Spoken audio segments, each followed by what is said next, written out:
So you want to write a book, but you don't think anyone will publish it. That's okay. You can self-publish it. Hi, I'm Kevin Canals, and I have self-published 4 books. And if this old man can do it, you can probably do it as well.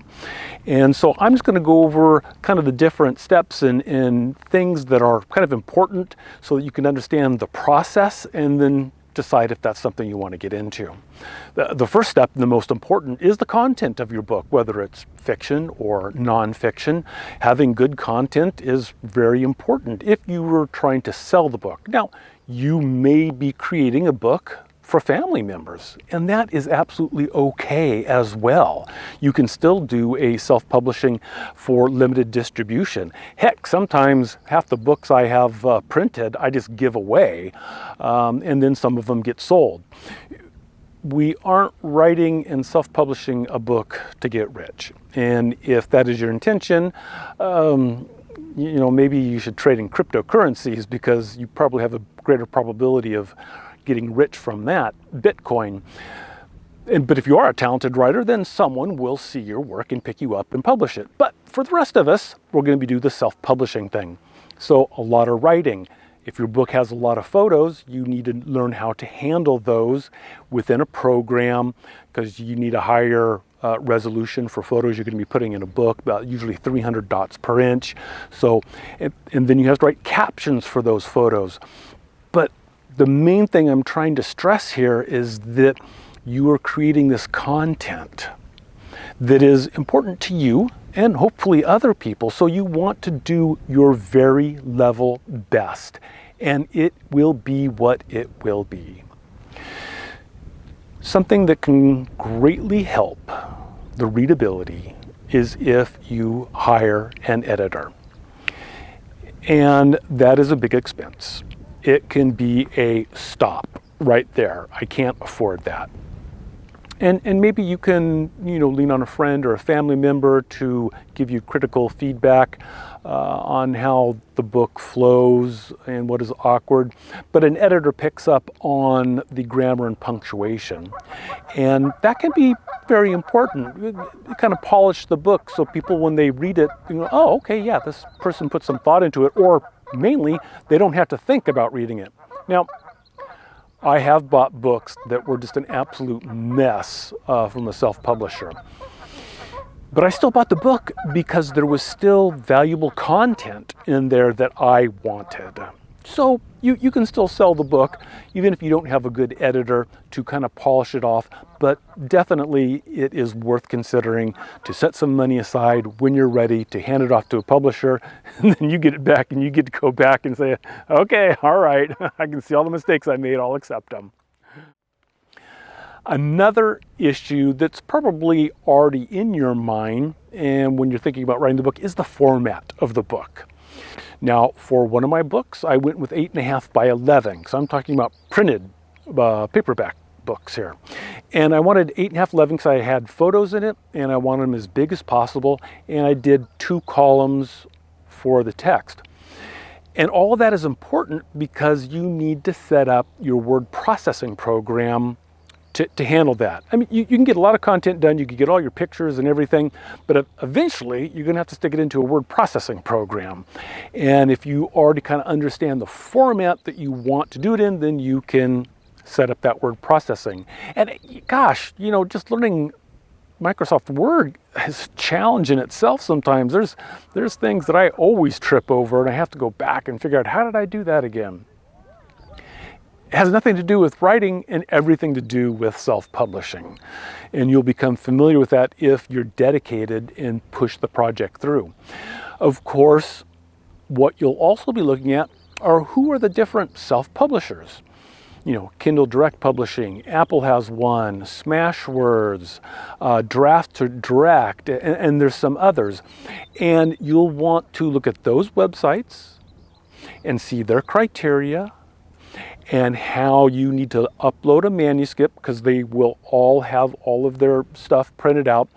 And when you kind of decide who you want to go with, then you really dive into the specifications and how they want it uploaded, because again, that will impact your word processing program and how you set that up and what you can and can't do, or what you want to get into or don't want to get into. So that's another little step that's in the kind of the back of your mind, but it's again all secondary to the content that you're writing. There are little administrative things that you're just going to have to deal with, like getting an ISBN number. Some of the self-publishing platforms will help you get that. Sometimes you have to pay for it. I think I went through Bowker on mine, and you can buy like 10 of them at a time. But the ISBN is very important. It comes with a barcode, and you need that on the book so people can scan it at the retail checkout counter. If that's important to you, if you're hoping to have your book in a retail establishment. For a paperback version, you need that. There's also the Library of Congress number that you need to apply for, because you need to have that in the book, and they'll tell you how to put it in there, and then you send them, the Library of Congress, one of your copies when it's done. And that helps with copyright protections and whatnot. Again, you don't necessarily have to have it, but if you want a wider distribution potentially, you kind of need to have it in there, and that's one of those little tasks that you have to put on your list to get around to. Cover design. Of course, you are really focusing on the internal content. The cover design is marketing. It grabs people's attention. The cover tells the reader that may be perusing the eyes what it's about. I have designed some of my own covers, and I have hired other people. It just depends how good you are with, like the Photoshop programs and creating things. I'm not a graphic artist. Sometimes I just get lucky and I look at something and going, oh, yeah, okay, that works. And then I don't have to worry about spending money on a graphic artist. But a graphic artist, they're not too expensive.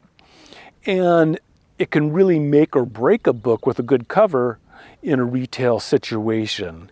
And again, if that's something that's important to you, then you'll want to look at graphic artists. You'll want to kind of do some preliminary designs to give them so that they have a sense of what you're trying to convey with the cover. And that can be one of the fun things, of self-publishing, kind of that creative element, visual element, but it's very minor, again, to producing your internal content.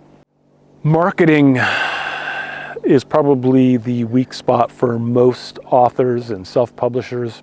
It's just a different beast.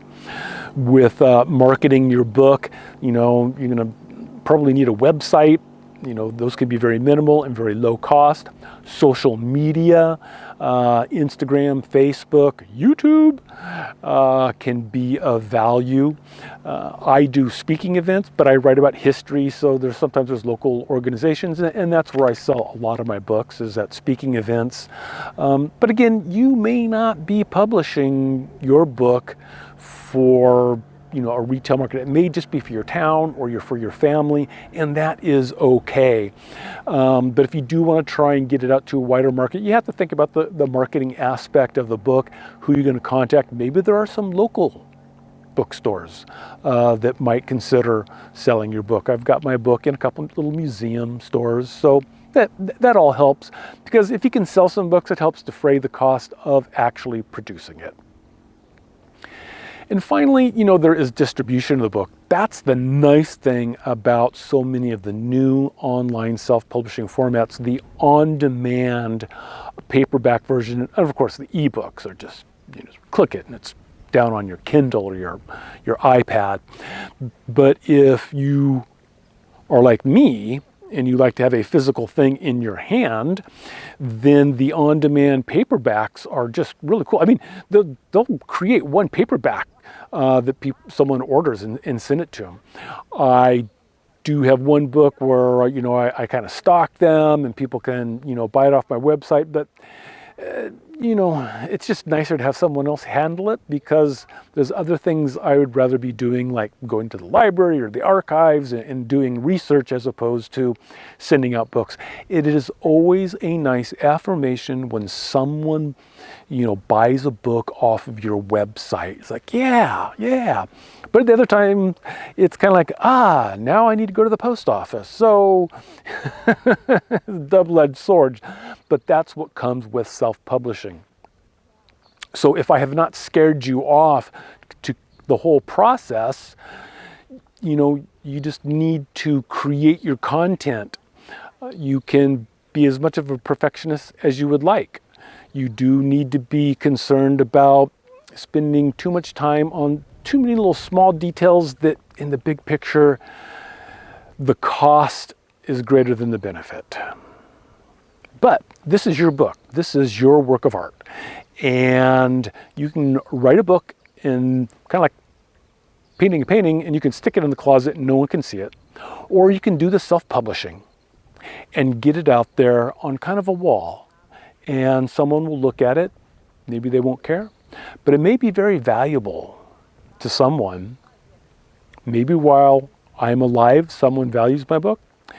Maybe after I'm dead, someone will pick up my book and go, I had no idea that happened in my community. And a lot of times, big publishing houses won't do little local books like that. So we get to self-publish our books. And you can do it. So if you have any questions or comments, you can leave them down below, and I will do my best to answer them. You have a nice day, and get back to writing.